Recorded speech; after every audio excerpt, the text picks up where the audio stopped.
My name is Jeremy, and this is Good Beer Matters.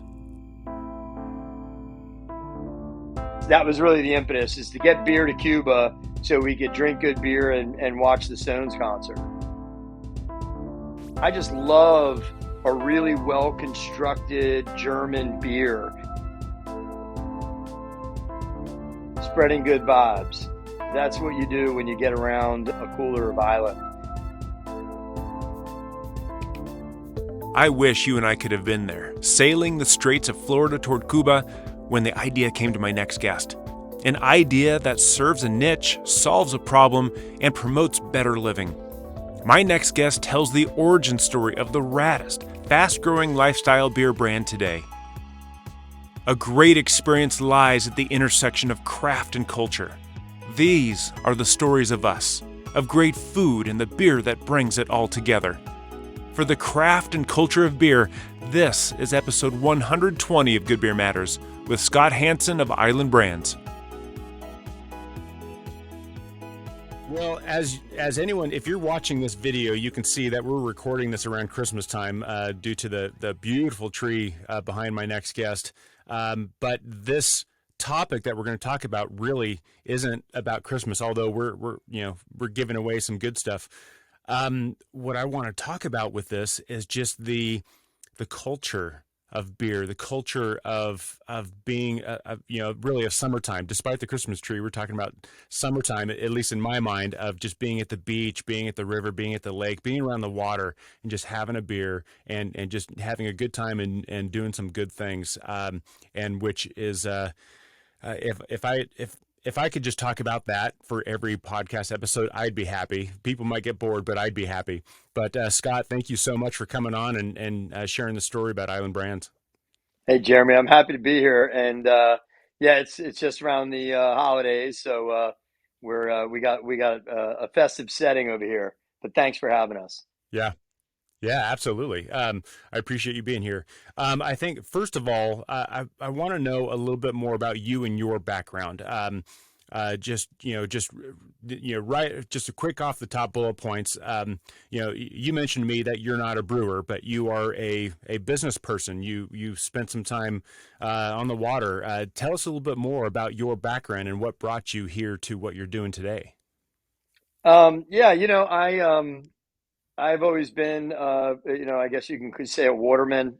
Grew up in New Jersey surfing, and then learned to sail at a really young age, and started sailing competitively, in high school, and then kind of took that, those hobbies, a little bigger as I got older, and have done some open ocean sailing races across the Atlantic and in the Caribbean, and still surf. Live here on the Carolina coast, and have raised three surfers here that all now surf a lot more than I do.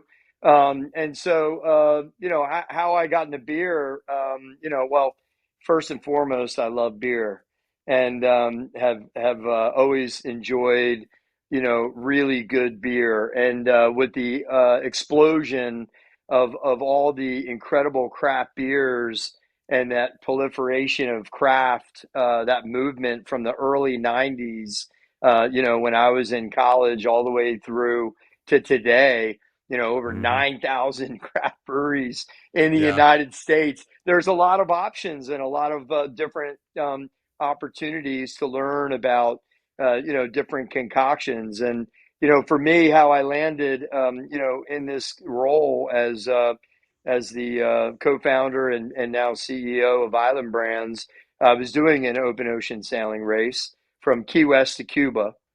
And they didn't have very good offerings in Cuba for beer.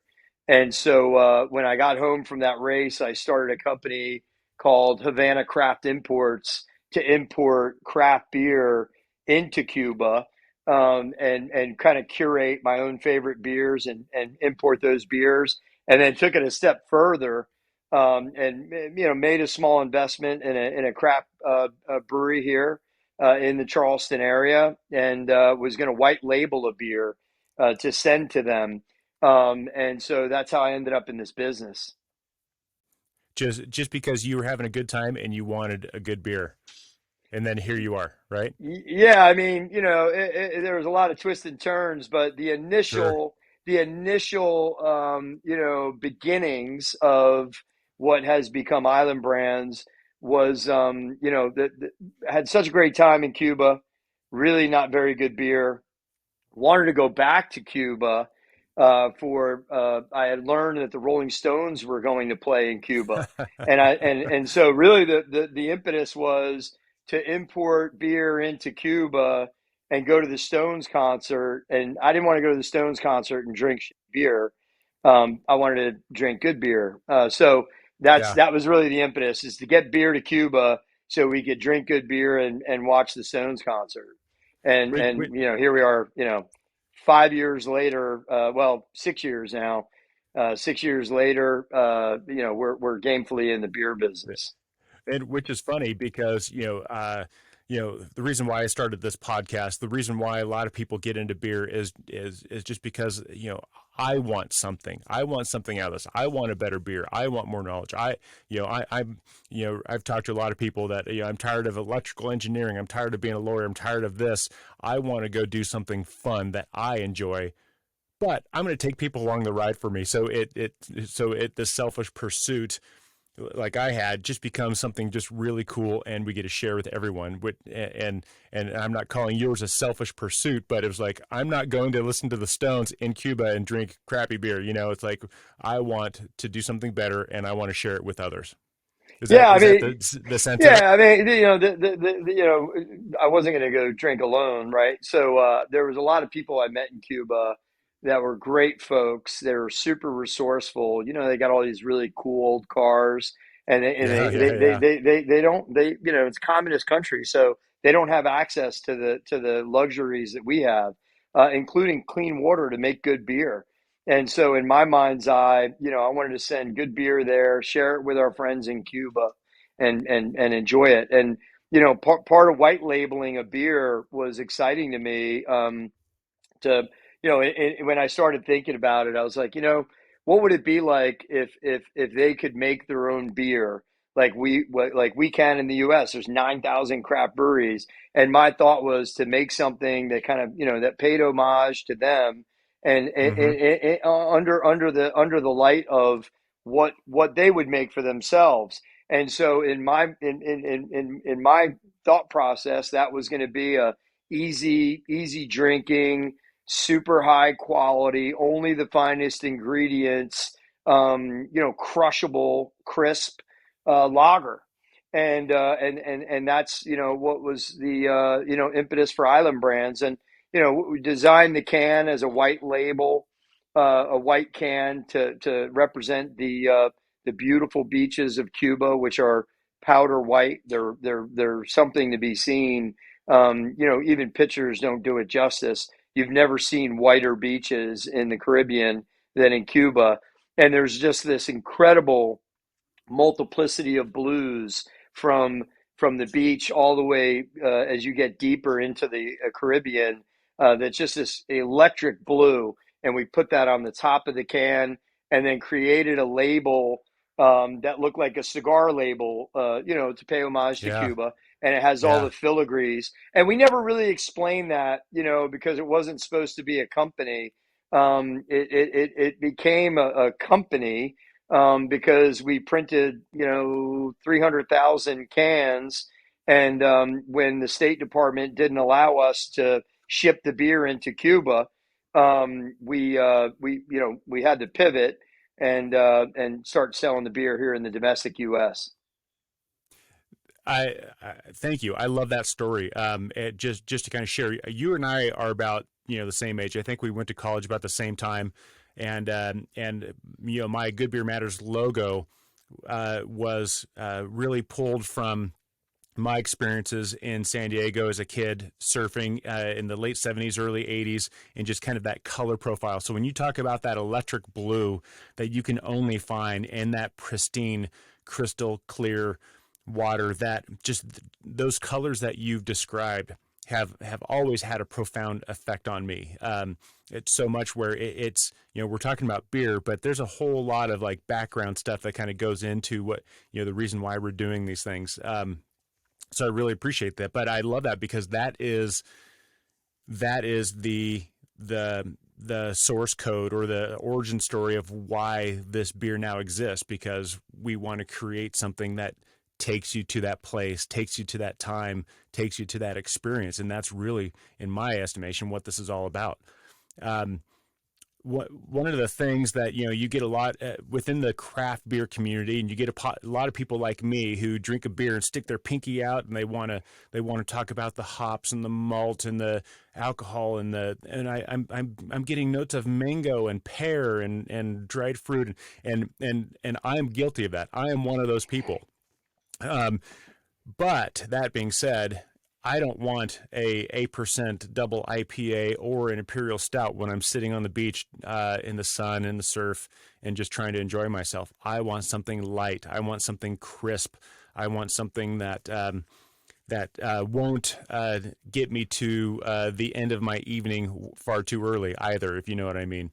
And it sounds like you kind of created Island Brands to kind of tell that story of this experience and be that refreshing drink that, frankly, I think we all want to drink when we're somewhere near the water, somewhere warm, tropical.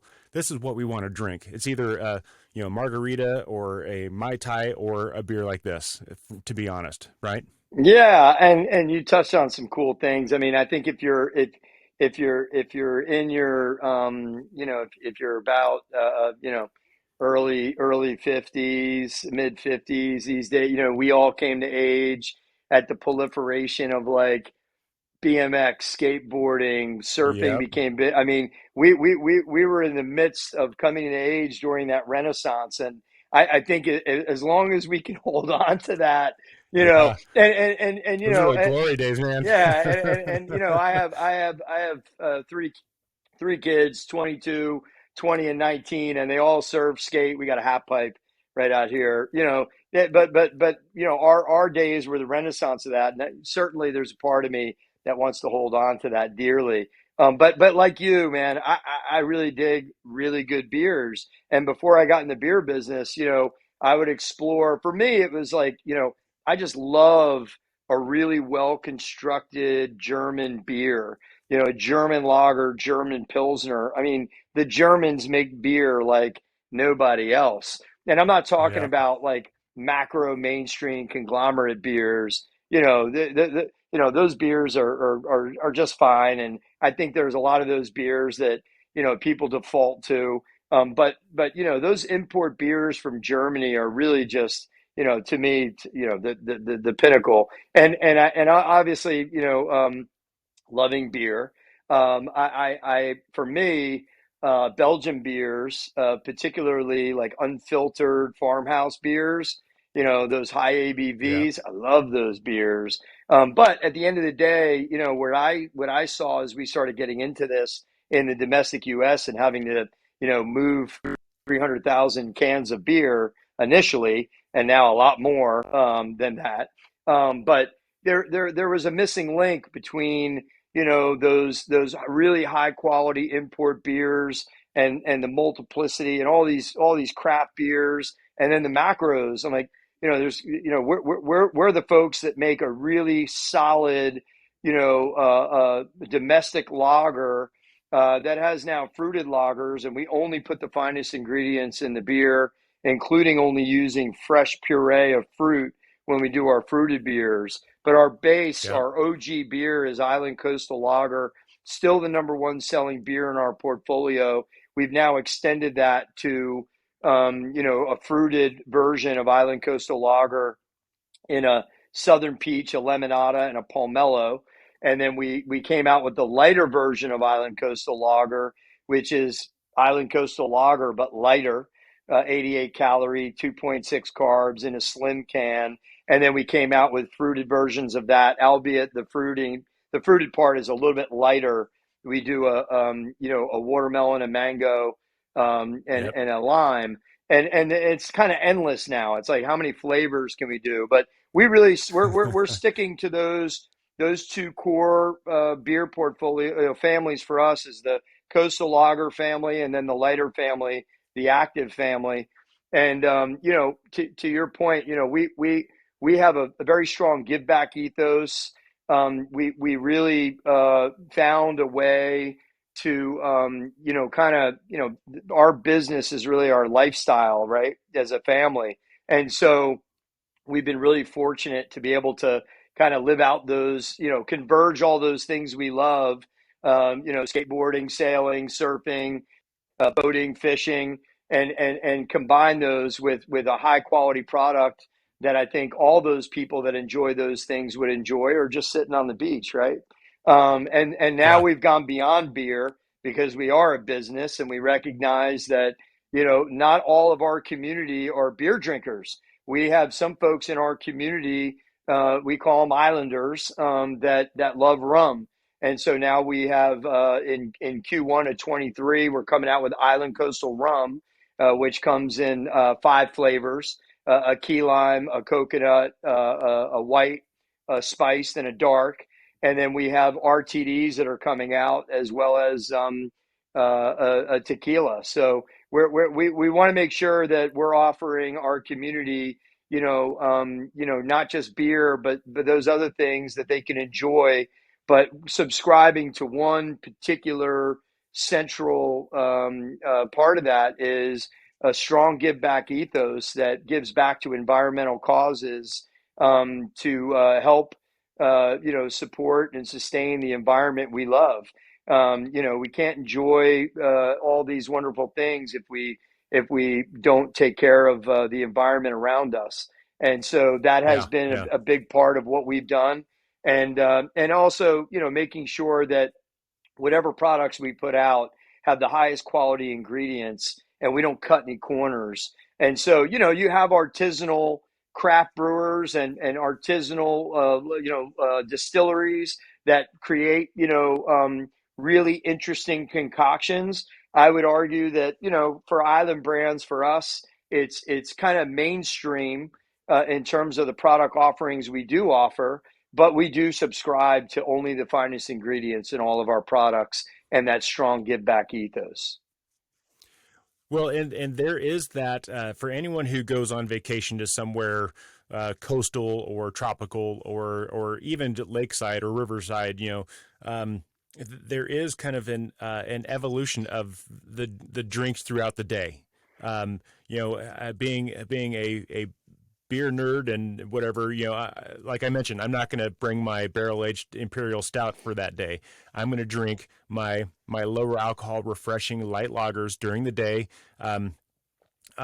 Because we're around water, we still need to be safe, and if we choose to drink while in that environment with kids, with water, everything, then this is where I'm going to go with that personally, and I know I'm not alone here, but.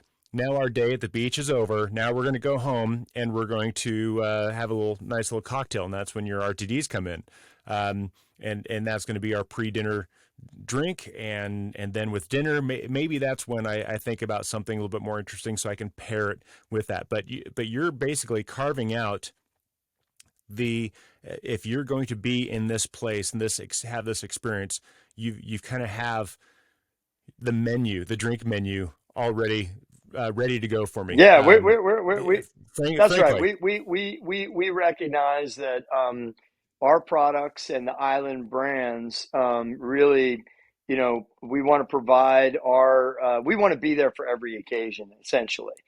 So all those yeah, occasions during the day, and going into the evening, I think that we now are providing different products for those different occasions. And for me, that's super exciting. I told my wife, that's I'm like, perfect. we've been throwing a party here for 5 years with beer. Let's bring some more to the party, And so Yeah. when we show up with a cooler now, it's not just with beer, it's with rum and tequila and a really cool flavored malt beverage we developed as well. Well, I'll bet you guys get invited to a lot of parties. But this whole thing, the island brands. I mean, we're talking about beer, we're talking about RTDs, we're talking about um, different drinks. But there's more to it, and you alluded to that. You kind of beat me to the punch there. I want to find out that if you and I stepped into an elevator and I asked you, oh, check out that hat or your sweatshirt. What's Island Brands? What's your elevator pitch for what Island Brands is really about? Well, we're a disruptive lifestyle brand that plays in all segments of Bev Alc, and pledging 1% of our revenues to 1% for the planet. 1% for the planet was started by the founders of North Face and Patagonia, Yeah, and those guys were totally reluctant, businessmen, and now yeah, reluctant billionaires. yes, Those guys were looking for a way to make better quality equipment for climbing and camping and hiking and all the things that they love to do on and off the trail. And as they went to do that, they also recognized that by creating better quality products to their community for better performance and being in that lane of providing better quality products than were out there, that there was an opportunity to also give back, to support that community. yeah, And we subscribe to the same thing. We're not making surfboards or skateboards yet, yet. but yet, I mean, we certainly partner with a lot of cool lifestyle brands that also, but we're bringing the booze to the party. But there are other lifestyle brands we also partner with currently, whether they're skateboard, surf brands, clothing, sunglasses, that believe in what we're doing too. And you can go walk down the aisle and whether it's liquor, beer, whatever it might be, those companies likely give back in some way, shape, or form. I hope they do.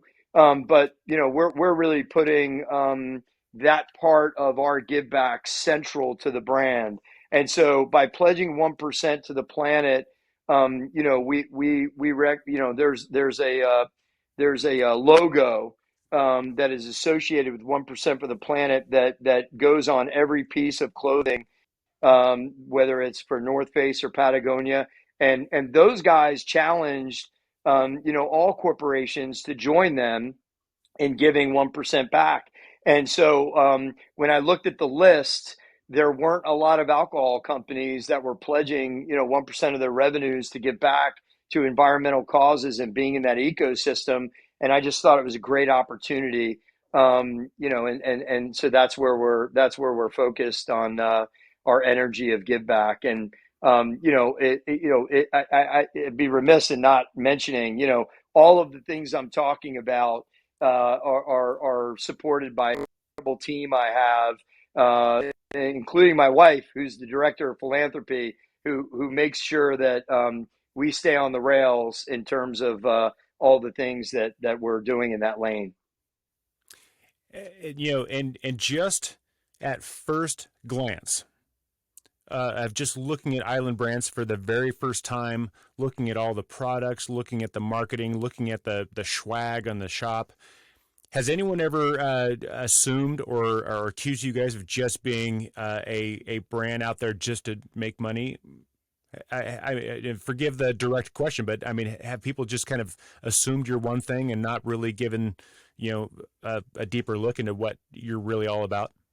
Yeah, I mean, we are 100% driven to sustain our mission. And in order to do that, you have to be a capitalist. We're not taking grants from the federal government to give back, but we've done some incredible projects, including recently with coastal expeditions to preserve Yeah, a bird sanctuary. We do yeah, we do beach cleanups. When you dig into what we really do have a lot of opportunities to give back. But the only way you can do that is to make money too. So I believe that and even from the outside, I think our marketing out punches our weight. I had people that look at our company like, you guys must be just huge, Yeah. and we're making our way. We're not that big yet, but I'm pushing very hard for the brand to become ubiquitous in the domestic U.S. And really, create some licensing globally, to make our mission as big, as some of those companies that started with 1% for the planet. When I look at what Yvon Chouinard did with Patagonia, Yeah. or some of my other heroes that did what they did with their brands. John Paul DeJoria with Paul Mitchell and Patron. Richard Branson with Virgin. Yeah. And more. These are the guys that I look up to, and quite frankly, all of the three that I just mentioned have global organizations that have a massive impact on giving back in a variety of different ways. And all those companies aren't just in one domain. Some are in Virgin. My God, they're in music. They're in they're in Yeah. they're in all these different verticals. That's how I see Island Brands. And if I could have a fraction of their success, as John Paul says, JP, who's been one of my mentors growing up, success unshared is failure. And so, I've seen what he's been able to do with Paul Mitchell and Patron, and quite frankly, I'd be humbled to follow in those footsteps and even have a fraction of that success to be able to make a bigger impact as we march forward with the brand.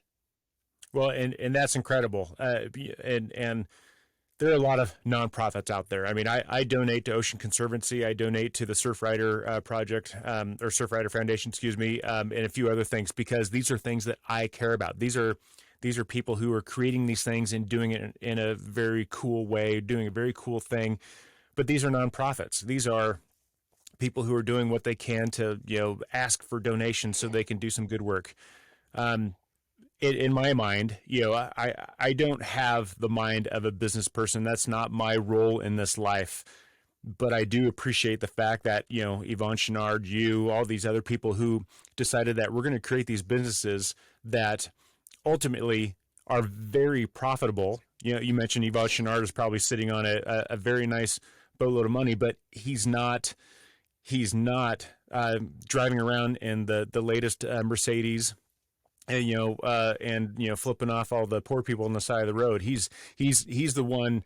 He's the one that's like, what? I've been very fortunate, and it's time for me to do what needs to be done without oversight from others telling me what I need to do or how I need to do it. So, if anything, I'm applauding your approach, because you're going to do it. You're going to do some good. You're going to do it your way, and you're going to hold yourself accountable. You're going to have other tell people what you're doing so they hold you accountable, but you're not pandering to, oh, please send us some money so we can do some good, which is a wonderful thing. There's just two different schools of thought there, and I appreciate yours particularly. Yeah, well, here's the deal. Consumers have a choice, right? And so if you're going to choose, a product to wear or to drink, consume, a hotel to stay at, I think you can make choices based on your beliefs and what you want to, align yourself with. And I believe that there was a place in the Absolutely. market for our community of fishermen, watermen. Our family spends time out in the San Juans and in Colorado, and we spend time in California. We enjoy the mountains and the coasts. And these things. There's always opportunities to give back. And I think that our community that continues to grow exponentially. if they choose Island Brands over other brands, they know that we're giving back, and that should be a reason to support our brand. Now, at the same time, I don't want to fall short and not have the very best quality product they consume, and obviously the marketing has to be off the charts rad. So it's all Yeah. those Yeah. things, right? Thank you for that word. Thank you for using the word rad. Yeah, well, it started with the marketing, and the juice inside the can and the bottles has to be as good, if not better, than the marketing. And then the final piece was, oh wow, this is working. People dig it. Let's make sure we give back to that community that's digging on it. Not everybody, look, Island Brands is not for everybody. There's a lot of people out there consuming mass market beer, and they're just driven by price. They're just driven by price, Yeah. and that's fine. Yeah. There Yeah. there are there Totally. are there are there are there are there there's a segment of products that for people that are driven purely by price, and then there are Hmm. I look at our community, and I'm super proud of the people in our community, those consumers and those investors that have come in to support Island Brands. They see it very clearly. This is their products, and these are the products that they want to buy and share with family and friends during these occasions, and they feel good about it because they know that they're also making an impact when making the choice of choosing Island Brands. Yeah. Well, and that kind of leads me to another thing I was thinking about too. I was looking up on the website, and you got your mission. You guys talk about enhanced living, clean beer, and active giving. Well, we've just talked about how you're actively giving back for particularly for environmental causes. We've talked about your clean beer, but that one little phrase in your mission statement about enhanced living that really caught my eye. And you were talking about, yeah, this is not for people who are motivated by the lowest price. These are not for people who are motivated by the highest ABV. This is for people who appreciate a better experience. But Yeah, I mean, but unpack that enhanced living piece for me. yeah, and I believe that and this has always been the biggest challenge, right? Like craft beers, as particularly regional and national craft beers that make their way onto store shelves. They're at a price point that's higher than Island, and some of these are almost like borderline conglomerates that have become really big national craft brands, and that's Yeah, totally fine. Those massive, some of them are publicly traded companies. Make no mistake, those are, they're big, right? yeah, And so I believe that for us, enhanced living and better quality products are key to Island Brands, but at a price that's more accessible for more people. And so we've worked very hard to compress our margins and make sure that we're providing products on a shelf that I would call affordable luxuries, right? So really, we're not taking share from, one particular brand, or like from the national craft guys, or from imports, or from the macro, big, huge beers. We're not taking share from any one particular segment. I think that what we've created is we've carved out a niche that serves to a particular community that, you look, our 12 pack is 17.99, 16.99, depending on where you buy it. We kind of don't do as many six packs because it's a high velocity beer. You want to get yeah, 12, right? So yeah, I think that price point, particularly given the economy where we're going in 23, is a pretty good move. We're sitting on the shelf right between imports that are coming in about the same price. The massive imports that come from that come in a multiplicity of different brands from Mexico, the Mexican lagers.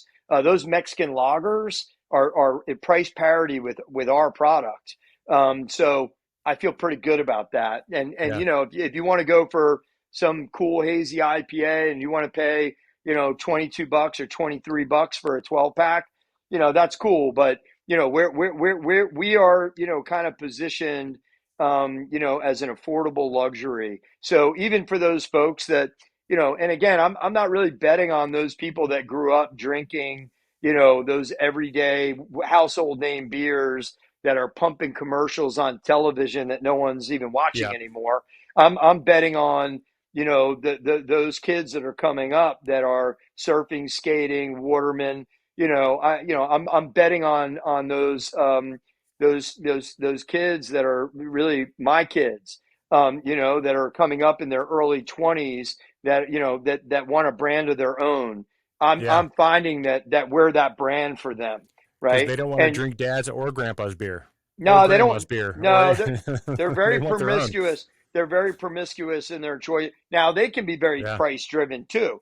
But I think as you know, we what we've discovered, and you know, we did this crowdfunding thing, and we put it out so those people that wanted to invest like $250, you know, could own an actual piece of Island Brands, and we were completely bowled over at how many people came in to support Island Brands. But we also learned who the community was because they offered us, you know, a higher level of engagement to understand, you know, who those folks were that wanted to Yeah. actually invest and be a part of Island Brands. And that's been a really sophisticated way for us to continue to grow the community. And those people are actually, you know, a really interesting lot. They run the gamut, but there's a good many of them that are, you know, elusive to the everyday conglomerates. They can't pin those folks down, and I think we've done a good job of understanding who our community is.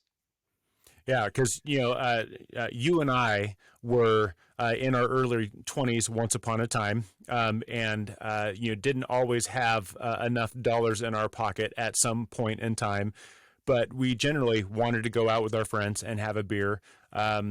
Even in those college days when I just had no money, I had an appreciation of things that were better, and just the way that I was raised, and I'm sure you're similar. That's kind of who you're talking about.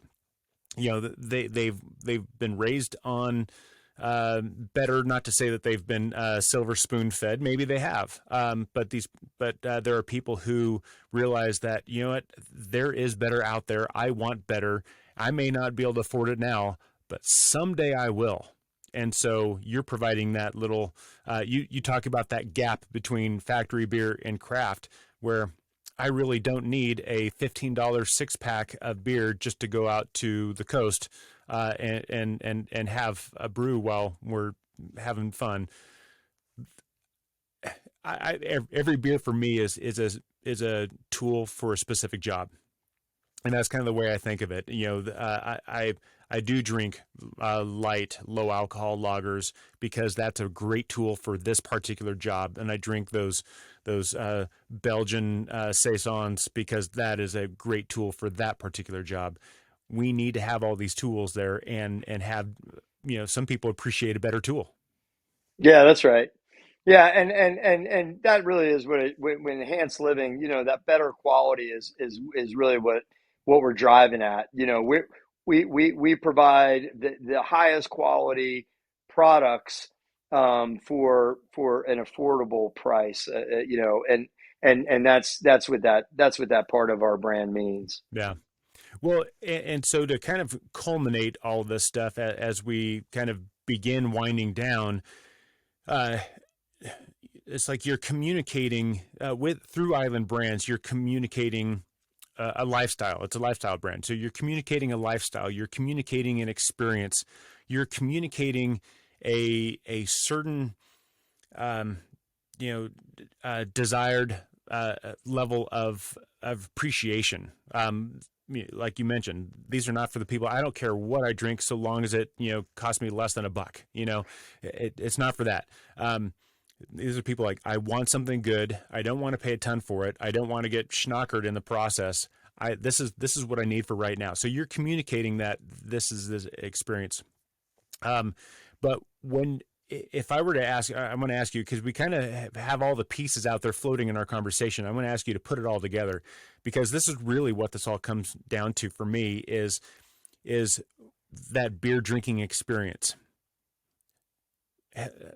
What is the true essence of that beer drinking experience you're trying to curate through the work through Island Brands? It's really super easy. Spreading good vibes. That's what you do when you get around a cooler of Island. You're giving back. It's easy drinking. You're kicking back and taking it easy. And so all those things are a part of the brand. We have. From a business perspective, we have all the intellectual property around that. We own, the phrase "made for easy drinking" in beer, and all the other things I mentioned. So, Yeah, from an yeah, cool. intellectual property standpoint, we own all of that stuff connected to beer. But we also live it. It's part of how we live. My family, our friends, and our greater community subscribe to spreading good vibes, and obviously you also want to function too, and be able to do all those great things that we love. And so I'm super lucky, man, to wake up in the morning and have Island Brands to steer and grow, and ultimately that's our mission is to spread good vibes with this brand. So, given that, what are the plans for the future as you look out 5, 10 years down the road? Man, that's a good question. We have had a watershed year this year in 2022, kind of ripping off a lot of band-aids and kind of getting things ready to scale for 2023. We currently have 8 SKUs of beer. That's 8 separate brands in the market, and that doesn't account for all these different packaging configurations. So essentially, 8 cans of products, 4 in the Coastal Lager line, 4 in the Active line, and now we're going beyond beer with 13 additional SKUs. So we've doubled our more than doubled our product portfolio and availability, and then playing in all those different segments. We're currently available in 13 states throughout the Southeast, and we're in the midst of a rapid geo expansion where the product will be available everywhere east of the Mississippi in 2023, and also Texas. We've opened up our distribution in the Caribbean, and we're still on our. This is our 2023 will be our 5th anniversary being served on Carnival Cruise Lines fleet wide, all 26 ships. So That's 2023 cool. holds a big, a big expansion for Island Brands. We're going to continue to grow throughout 2023, and we have a lot of optimism for growing our community. I'd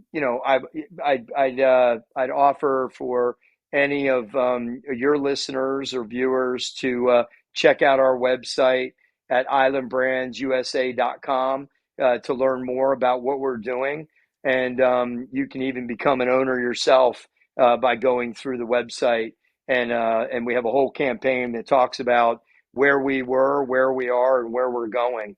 And if you want to be a part of that, you can actually own equity in Island Brands. And so part of building that community over the next 24 and 48 months as we move forward in the future and continue to grow, that's top of mind for us as well. That's super cool, and I'll put these in the show notes as well. The links to that. And you kind of mentioned this already too, that where you can find your beers. Now I'm more on the West Coast, the western part of the U.S., and so I don't have access to your beers. But your team was very kind enough to send me a few different samples to try. They were delicious. Please thank your team for me. Because otherwise it was just like, okay, it's a cool story, but what if the beer sucks? I don't know. I haven't tasted it, so I got to taste it, and it's delightful. It's exactly the kind of beer that I want to drink. Like we said, when I'm having a beach day, when you gotta keep it cool, but we're gonna have some good vibes, Yeah, one of these guys is so funny. John Wayne Freeman, who's a surfer up in San Clemente, and he's got Yeah, a yeah, strong social file. He's hilarious, and he's a beer guy. And I sent him beer, I don't know, maybe 2 years ago, and he went online and opened the beer and tried it. So funny, but he does a whole little thing with our beer, and he loved it, and it was cool to get his validation as a fellow, surfer and waterman, and yeah, he's a funny guy. And just a funny story is my son was out surfing that neck of the woods a couple weeks ago and ran into him on the water, surfing outside of San Clemente, and Colin, my older son, recognized him, and he was like, "Hey, man!" Like in the water, he's like, "Aren't you that?" He's like, "Yeah." He's like, "Isn't your old man the dude who sent me that beer?" And he's like, "Yeah." He's like, "We're the island people," and I'm like, "All right, man," And he's like, "When are we getting it in California?" And so we are we yeah, are working on production capabilities right now in Southern California, as well as talking to a couple different distribution networks out west. And I would say we'll fill out the coast of California and Hawaii sooner than we will some of the other western states. We're not going to roll yeah. that way, but we'll start coming in from California. So look for the good vibes that'll be coming your way. Maybe late in 23, early in 24. Awesome. Um, uh, uh, so let's wind down some questions a little bit. These are just kind of fun stuff. Hopefully, get you thinking. But because of the work you've done and the philanthropy that you and your wife have done, you get to take credit for it all. Please tell your wife I'm sorry. But tomorrow you get to be king of the entire beer world for a day. What would be the first thing you change? Ooh, I don't know if I could say that without getting in trouble. So I'm gonna pass on that question. I think You're gonna pat. I'll Okay. say this: the legislative and kind of bureaucratic ecosystem that we've created post prohibition, the 21st Amendment, is Yeah. is Okay. is super arcane, and the state by state laws, everything pretty much on the bureaucratic level is built at this point to prohibit brands like ours, um, you know, having access to the consumer. I mean, I would argue that the conglomerates in the United States, essentially box out any brand from getting to where it probably could get, to the consumer, and it's just the system is fraught with kind of inequities in that regard. Yeah. When you look at Yeah. Boston Beer and New Belgium and Sierra Nevada and Sweetwater and all these brands that started during the proliferation of craft in the early 90s and then ran up and continue to grow, that was just a different time. Had Island been started in the early 90s, I would argue that we might be one of the larger, national brands today. But as a lot of the craft brands that start, that somebody's like, hey, man, I want to live my dream. I don't want to be an accountant. I don't want to be an engineer. I want to brew my own beer, and I'm going to start this brewery, and there's a place for that. Yeah. But in order to, create a large scale production and grow distribution through the retail channels, the legislative ecosystem has been the most burdensome part of getting to the consumer. And if I was beer king for the day, I would take a red line and I would clean that up and make it more democratic for brands like Island and other cool brands that are out there that have a give back Yeah. mission, and provide them the ability to grow unfettered and connect to the consumer directly. So you are not the first beer monarch to ever express those sentiments. So I appreciate you adding to that conversation. Um, at the end of your beer day, you've redlined all the red tape and everything, but at the end of your one day as Beer King, you get to fly anywhere in the world, have any beer and anything to eat that you want. So where would you go and what would you have? I definitely would fly to Costa Rica and catch a break and eat some tacos, with a cold island coastal lager after a good surf sesh. That would be my first round draft pick. And I want to put a disclaimer on my last answer, by the way, because I don't want to get in any trouble. So just to be clear, the conglomerates have really used their money and power to create a ecosystem that box out these brands.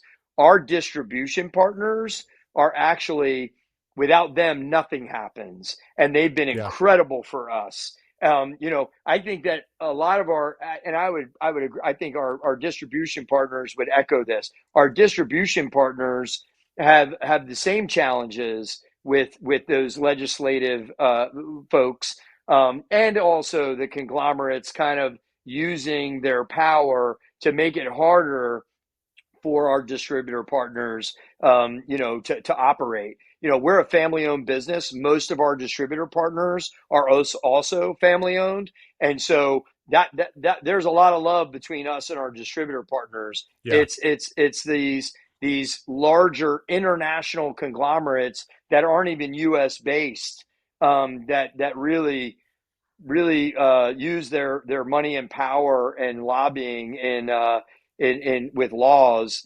it's a modern day monopoly, essentially, yeah. And, triopoly.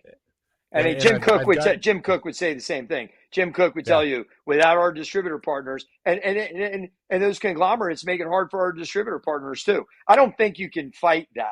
I mean, money is money, and money always wins when it comes to Washington.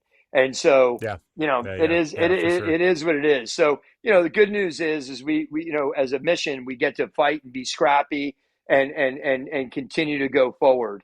And so, Yeah, it wouldn't be fun if you woke up and all of a sudden you're working. I mean, if you were king for the day, it would be great, but then you kind of like met that, right? It's the yeah, journey. It's not. It's the journey. It's always been about the journey, not the destination for me. So I'm happy to wake up every day and have the opportunity to fight for Island Brands, to be a part of a community. And I think that our mission is to find more of that community, because those are the folks that would love to be having tacos after a surf sesh, or yeah, sailing to Cuba and racing to Cuba from Key West, and having a cold island, at Hemingway Yacht Club, or yeah, down at Hanks in Key West. Key West has always been, a big part of the brand for us, because that's where the brand story started. That's where the race began to Cuba. And so that's another place between Hair of the Dog at Hanks in Key West, and the Marker Hotel down there that serves our beer. Those are places that embody the lifestyle, and our community likes to go to those places because, in part, they have island brands. yeah. Well, and a lot of them are also parrot heads. There's a lot of overlap there, I think. Yeah, we're about to have a Um, big announcement the first week in January, that I was told I'm not allowed to talk about. They tell me what to do sometimes. oh, The come on, PR you can folks. tell me. It's just me. Yeah, No, no, I'm I just bet. kidding. But first week in January, we're gonna have a huge announcement that is going to create brand awareness beyond even even my comprehension for what it's going to do for the brand awareness. So that's coming. I think January 6th. We'll be All right. making a big announcement. And so, in all reality, by the time that this episode releases, by the time that all of you listeners are listening to this or watching this, that announcement will likely already have been put out. So we just go back to the website to learn about what this little mysterious secret has turned out to be. But thank you for all of that. Those are topics that we could lay into even longer, but that's an entirely separate, another hour long podcast. And but for the sake of time, the next question on my closing list that I want to hear your answer to is, why does good beer matter? Oh my God. I mean, without it, you're stuck with really good cigars, awesome old cars, great music, and there's a void. It's the void that I found in Cuba, and quite frankly, there's a community of people out there that would agree that, we're filling that void with great beer, that's easy drinking and crisp and clean. So good beer matters because without it, life wouldn't be as enjoyable. And I think that's the same for you can find that in all segments, right? So yeah, good beer and good people that are coupled with that good beer matter a lot. I definitely subscribe to the notion and remind myself each and every day how short and finite life is. We're only on this blue planet for really just no time at all, if you really think about it. I mean, you're talking about, we're the same age and we went through that renaissance of BMX and all those cool things that Yep, came through. I mean, that feels like it was yesterday for me. I don't know about you, but I'm still I'm still same here. I'm still like 23, between 18 and 23 in my head. So I don't know what happened all the time, but it's the same amount of time on the other end of it that you become irrelevant. So I think all things matter, and I think beer is one of those really important things as you go through life. You want to have good beer. Excellent. You already mentioned your website, which I'm going to scroll up, is the islandbrandsusa.com. But anyone else, if anyone's listening, they want to connect with Island Brands or you, or learn how to give back to 1% for the planet. Where would they go besides the website? So the website does have a lot of the connectivity that anybody would be looking Okay. for and learning about the brand. The other thing I would probably encourage folks to do is just Google Island Brands USA, and a ton of stuff will come up. One of those links will be Start Engine, our investment platform that we use. So Island Brands and Start Engine are a search. And then obviously on all our social channels, Island Brands .usa on Instagram, and Island Brands, or I'm sorry, Island Loggers on TikTok. And if you Google Island Brands, you'll find a lot there. And You'll find it all. Yeah. yeah, and I'm connect me on LinkedIn, or through my own personal social channels, and I answer all the DMs myself. So happy to connect with anybody that has any interest in Island Brands or working with Island Brands. Yeah. Awesome. And lastly, final question. Do you have any calls to action and any final words of wisdom for anyone listening or watching? Success unshared is failure.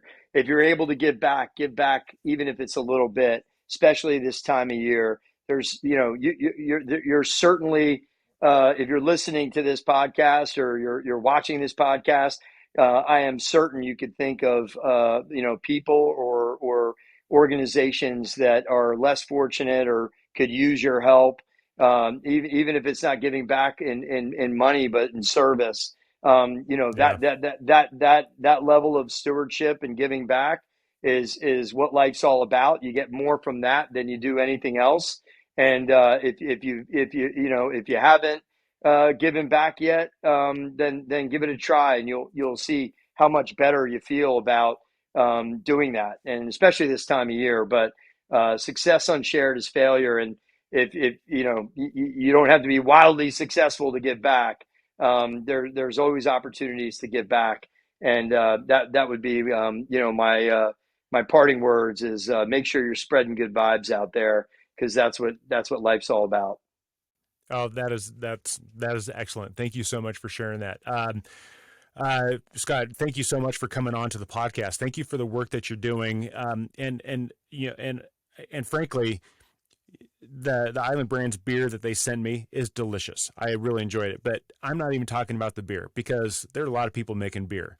Thank you for putting something out there that takes people to that place, to that time, that reminds me of my good old days when it didn't hurt so much at the end of a surf session or playing water polo or something like that. Those glory days, so to speak. Thank you for creating something that takes us there, but also a vehicle to give back for those people who, like you just said, if you haven't given back, well, you can buy one of these beers and have a little bit of ownership in the giving back of that process.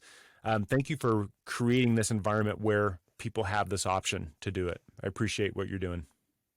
Thank you, brother. Thank you for having us on. Yeah, and Shaka back at you, and thank you for being rad. That's a word that hopefully comes back into our lexicon one of these days. Yeah, it's back, man. It's back. Keep saying it. Keep saying it. It's here right now. Super rad. Beer is like a tool, and there's a right tool for every job. Sometimes we need a high-gravity, barrel-aged blah, blah, blah, and sometimes we need something lighter and more refreshing to get the job done. But if beer is a tool, doesn't it depend on the knowledge and talent of the user to construct a great experience? In the next episode, we take a closer look at the non-alcoholic beer experience and try to uncover your inner athlete. I'm on a virtual tour of the craft and culture of beer around the globe. I've put Good Beer Matters on video so I can take you along for the ride. If you know of a person, a place, or a beer story that needs to be told, let me know. Meanwhile, grab a beer, hang out with friends, and let your world open up. Thank you for listening. Cheers.